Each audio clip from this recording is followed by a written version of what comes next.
What's up, hockey think tankers? Welcome to another episode of Short Shifts on this beautiful Wednesday morning. In case you didn't know, our Wednesday episodes are supplied by my boy Skate Tech. Skate Tech skate sharpening and equipment repair brings you NHL quality service at an affordable retail price.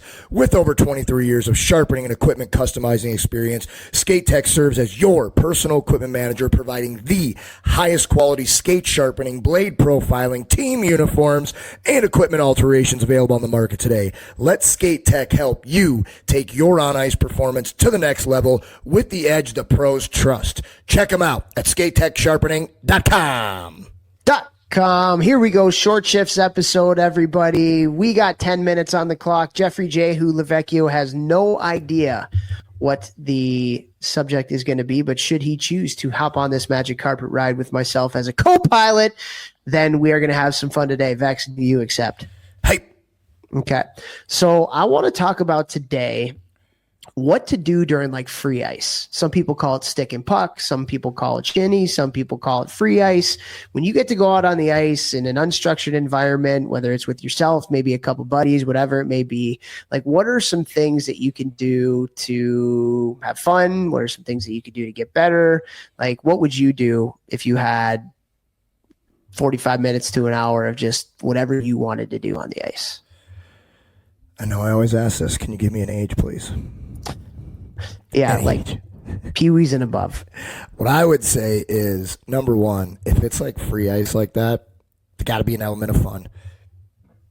If you're with your buddies, well, first and foremost, and I tell everyone to do this because almost nobody does this. If you watch your video, take the notes on your video. What did you do well? What did you not do well? What are things you need to work on? Things like that. Ask your coaches, what are things I need to work on?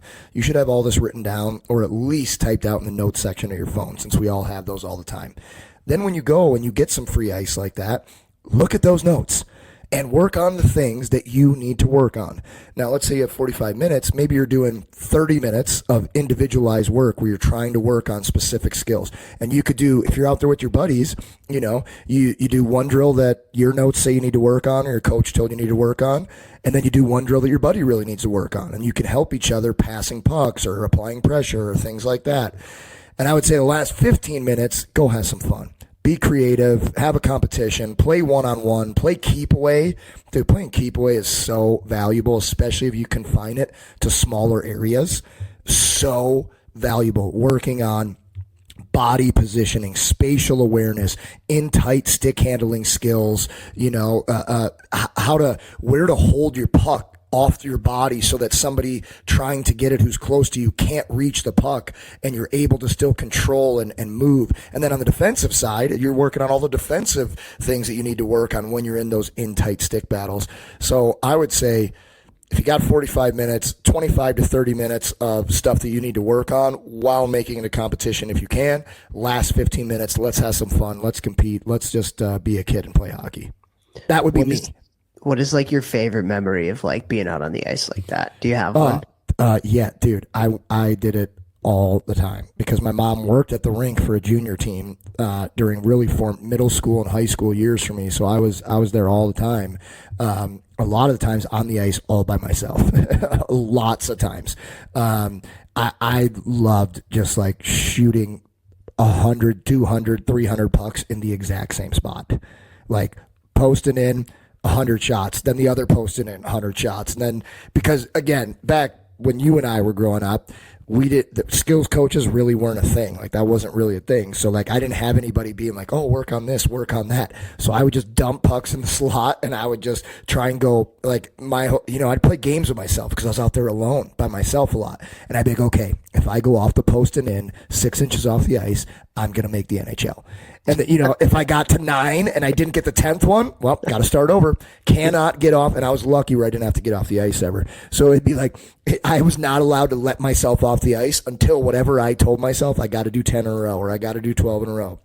And I would always just play games with myself if I didn't have buddies out there. And then the other part of that, the most fun memories I have are literally just blue lining in, take it out past the blue, 2-on-2, 3-on-3. Probably got some random bender goalie in net. So like you're doing fun, goal scoring and chirping your buddies and just like no pressure hockey is so much fun. Yeah. Yeah, totally. I can relate. I remember like being on the ice by myself and I would have like let's say this was in like the 90s. It would be like Wayne Gretzky versus Steve Yzerman. And Gretzky would play post against each other, but it was just me. So it's like, all right, here we go. Gretzky hits the left post. Now it's Yzerman's turn. Nope, he missed. So like you'd switch off every shot you would take. Yeah. Did you try harder when you were Yzerman because that was your favorite, or no? No. Awesome. Well, maybe in a little he's bit. clutch, right? He's clutch. Yeah. Not that Gretzky's not, but he's clutch. Yeah. So that's great, dude. I love but I totally agree, man. Like making up just ridiculous games to play, whether it's like with a couple buddies or even if you're by yourself, it's huge. So much, like, we'd play like when we'd be out there for like a long time where, because my mom would get the ice for us for free. And like sometimes we'd be out there for 3 hours, which now I'm like, that's so ridiculous. But, sometimes you play golf. You ever played golf on the ice? One of my favorites. So much fun. That's Nar's favorite game, I feel like, in the world. Is it? Oh, dude, we were playing that back in the 90s, like you said, just like anything, or like shoot it from this random spot. You got to try and land it on top why of don't the you net. Why don't you explain what golf is?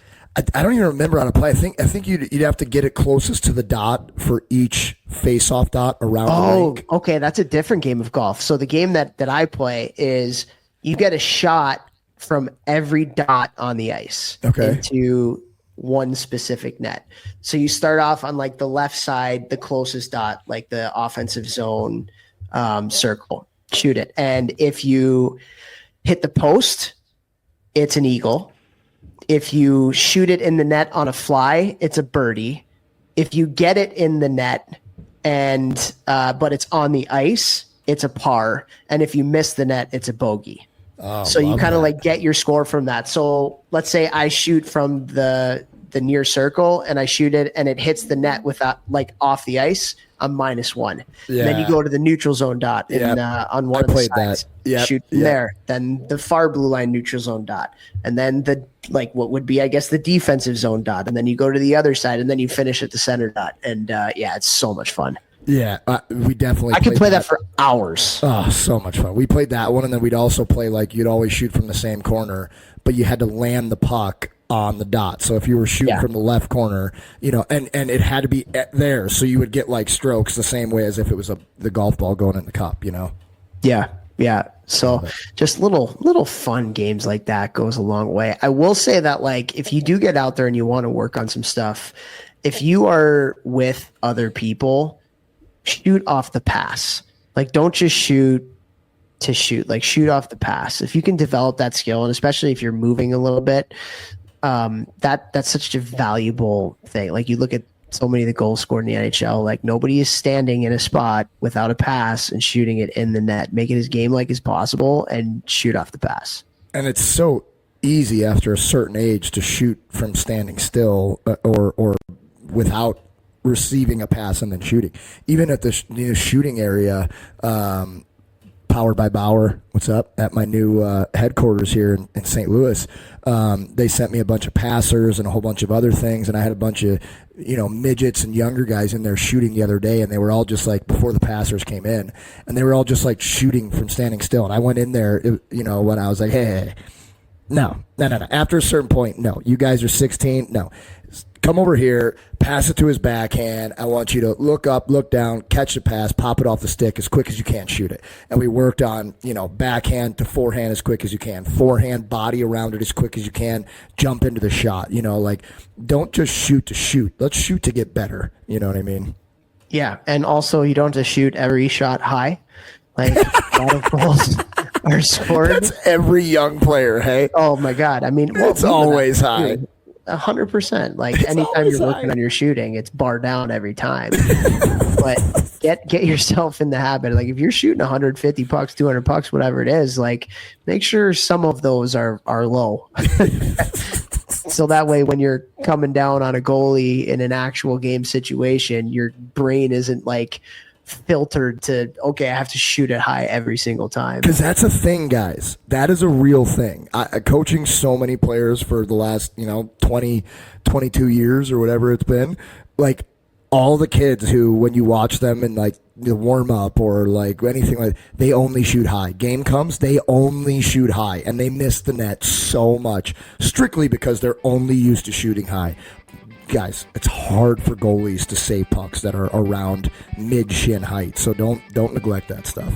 There we go. Boom. Time's up. Cheer it.